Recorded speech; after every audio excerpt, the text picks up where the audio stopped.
Co-founders affairs. Choose your partner to go to bed with wisely, as if you were choosing a wife or a husband.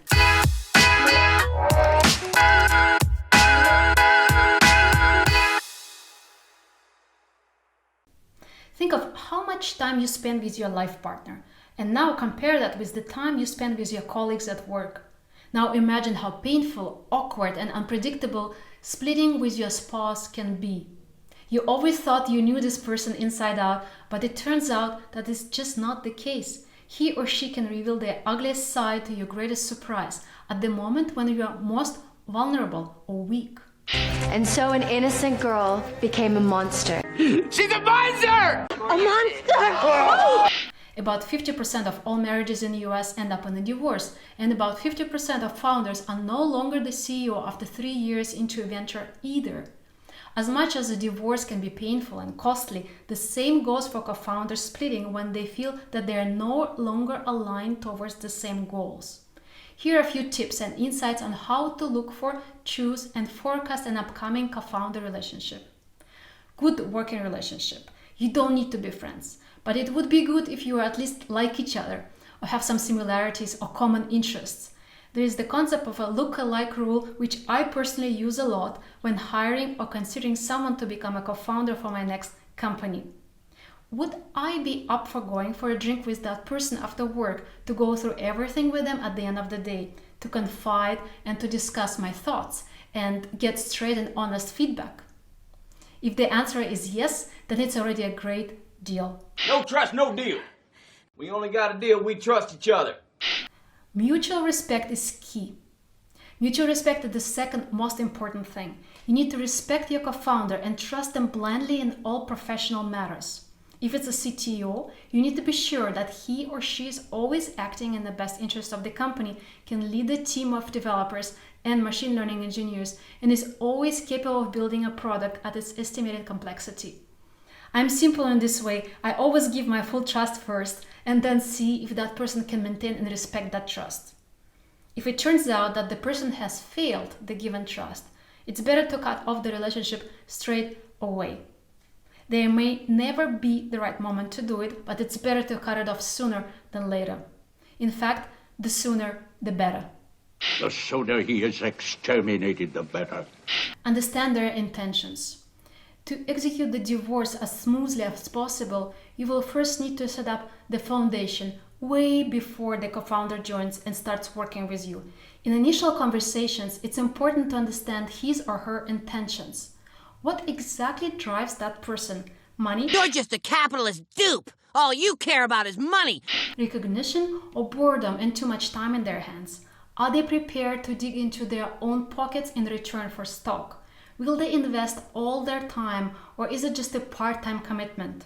What kind of expertise he or she will bring to the table? Do they have connections to investors or first clients? Can they be a deep team player or a team leader at the same time? Red flags to watch. I'll be mentioning some extreme cases here, but for example, a red flag for me would be if a co-founder wants stock but is not willing to invest into the company his own money. Oh boy, another red flag. You also want your co-founder to be with you all in and not running any other businesses on the side. Those can be helpful, but can only commit part-time, would work better as a consultant with a very minimal stock portion vested as slow as possible. Some other key questions to consider. Will this co-founder open doors to investors who will actually invest in your company? Will they introduce and expose you to your first clients who will pave the road for the upcoming success of your venture? Is this person patient and attentive enough to the details? Can they keep the team energized when the mood is low, pressure is high, or are they a loner and prefer to do things on their own? Case closed. She's a loner. When to cut ties. Now imagine a situation when you are in the middle of a process of building a product and your partner has started acting weird. Don't you think he's acting weird lately? I know. It is weird. Maybe they are going behind your back and have created a pact with other colleagues to go against you.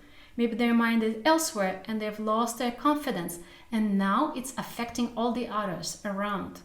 Maybe they're going through some personal issues which are not related to the business, but it impacts their overall performance and affecting you your team and your company as well. The best way to address any issues is to speak to them openly and see their response. Don't directly accuse them of not being motivated or call them a douchebag. Instead, ask them if this is how they want you to perceive them and how they want to appear in front of the others. Ideally, the answer should be a no, and your partner would start improving or change their attitude. If this does not occur, give it a maximum of 2 more such conversations. In the meantime, start looking for a replacement. If you haven't observed any changes, confront them again, inform them of your decision, preferably in person and one-on-one, and let them go. If you're leaning towards the decision to fire, just do it. If you're already in the process of things getting really messed up, again, it's best to cut it even quicker and let the co-founder go as fast as possible, even if you don't have a replacement ready. Unfortunately, things are not going to improve and will only get more expensive from your side. Speak to your staff about it immediately or shortly afterwards and keep them in the loop with your decisions. Get the most loyal ones on board with your decision and also ask them for support when talking to others who you can't talk or convince. Seek for a replacement at the same time. Other potential threats to watch out for. There are possible threats from co-founder leaving, accusations and revelations through PR and social media, other valuable employees joining them or leaving your company in unison and out of solidarity. Your former co-founder could also become your competitor. You just made yourself a powerful enemy. It's best to avoid this by either writing an agreement upon their departure. You probably have to settle on a lump sum amount to get the signature, or have it baked in the shareholders agreement from the first day on, valid for all co-founders, both in good and bad leaver cases. Now about shareholders agreement, here's what you need to include in it. Thorough description of what is a bad and good leaver. Have it as inclusive as possible, but not too descriptive to leave room for interpretation. A significant cliff period, locking down the shares so that in the event your co-founder leaves, they go away with nothing. It will help you to avoid the unwanted dead bodies in your cap table. A slow-paced vesting period, releasing your shares to your co-founders as unhurried as possible, around 2% monthly seems about the right amount. A strict non-disclosure clause to protect non-public information about your company leaking outside during their employment or beyond, with some serious fine if disrespected. Doing business with friends requires a special mention.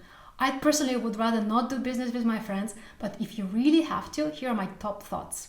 You want to do business with me? I will do business with you. Do not do 50-50 or 49-51 or anything like that. You cannot know for sure what will happen in the future, as there's always someone who is more motivated, you, whereas the other is okay with everything as long as it's between 9 a.m. and 5 p.m.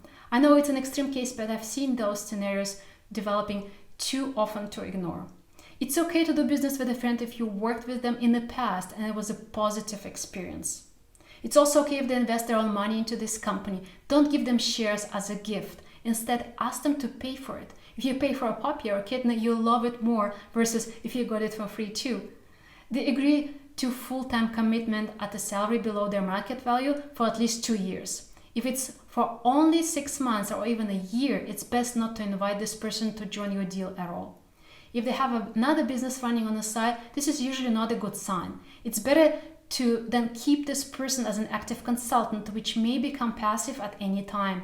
Then you won't feel frustrated if they block a significant amount of shares, which you may need for future fundraising events with new investors so that you don't dilute yours too much. Here's another scenario. You consider inviting a co-founder who you don't know at all. Perhaps it was a recommendation, or maybe you posted this role online and found someone who might be perfect for the part.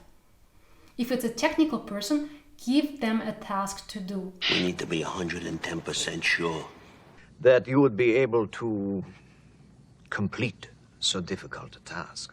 Have someone from your technical friends speak to them and ask them very specific technical questions and get feedback from all their responses. Call up this person's former and current subordinates and bosses.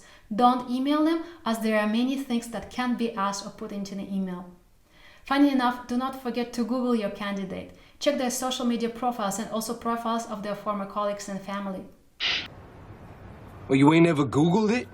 Get together for a drink, and not only once. Invite your friends or family members and ask him to do the same.